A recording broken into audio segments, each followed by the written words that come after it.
ni hapa. Kwa majina tunaye ndugu yangu. Mimi kwa majina naitwa Samuel Korir alias Alfonso.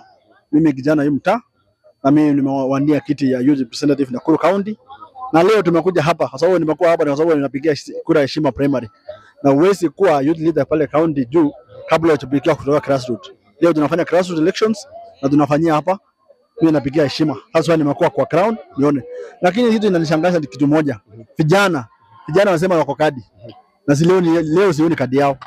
Wanasema vijana tuko kadi na wenye wanapiga kura hapa ni wasee wa mama na wa baba wanaume. Wasee. Unasema vijana hawayuko kadi. Vijana mko kadi mjitolee. Nataka kusema tuseme na kutenda. Tukisema tuko kadi hata hii ni ya maana. Kuna vijana wamesimama sana mambo kama youth representative. Kuna mjamama mambo ma farmers wamesimama positions mingi. Lakini vijana hamjatoka kupigia vijana. Wenye watatoka hapa leo ni wa mama wasee na wa baba wasee. Watapiga kura leo. So unaweza ambia nini vijana hapo? Vijana mkisema mseme kitu na kumaanisha. Mkisema mko kadi, mkisikia ni election ya chama ya UDA ingiende pale wekeni vijana. Mkisikia ni election ya chama ya ODM ingiende pale wekeni vijana. Mkisikia ni chama yoyote ingiende pale. Na mregister kama members wa chama. Ndio tufanye kazi mambo ya nini? Baada next year tunaenda election ya party primaries. Na ndio mtu apige kura kwa chama pale juu. Na asema akuwa ametoka kwa party primaries. Mtaenda kupigia pale juu aje na hajatoka kwa party primaries. Kwa mkifika pale mwisho mtakuta vijana wako ni wazee tu. UDA ni mzee hako. ADM mzee hako. Chama yote DCP lapata mzee pale. Vijana mjitokeze kwa hizo vitu ndogo ndogo zinafanya. Hapo ndio chama inaanzia na hapo ndio uongozi inaanzia.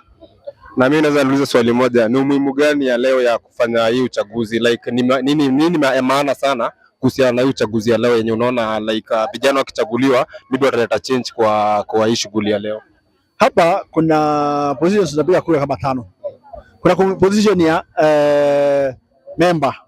Kuna mambo ya professionals. Kuna mambo ya farmers wakulima waangaliwa. Kuna mambo ya biashara. Biashara wengi vijana wengi wako kwa biashara.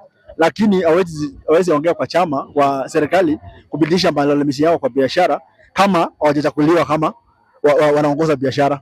Kuna mambo ya youth. Kuna position ya youth. Youth lazima youth wachaguliwe. Lakini kama hakuna position mtu atapigiwa kwa youth, mta raise sasa grievances yenu kwa serikali. Kuna position ya member. So professionals wengi, kuna malaya, kuna environmentalists, lakini sasa vijana wasipokuwa pale waangazie mambo ya environment na mambo ya uongozi ya nchi itakuwa ngumu. So ni maana sana vijana mjitokeze, mchaguliwe kwa hiyo position ya professionals, position ya entrepreneurship mko ndani, position ya business mko ndani na ya farmers. Ndio at least kitu sahihi inapitishwa kwa serikali. Ni inaenda kuandika kwa delegates. Leo delegates wanapiga kura. Delegates watapiga kura yao waandike grievances yao kwa serikali. Lakini kama hakuna input yenu ya vijana itakuwa ngumu sana. Sema itakuwa ngumu sana. Itakuwa ngumu sana. So unaambia vijana wajitokeze kwa wingi. Vijana wajitokeze, tupige kura, tunatumia register IEBC, aitumie register chama leo, wajitokeze, wapigie Alfonso Korir kama leader wao, atapeleka mambo yao mbele mpaka kwa serikali ya juu.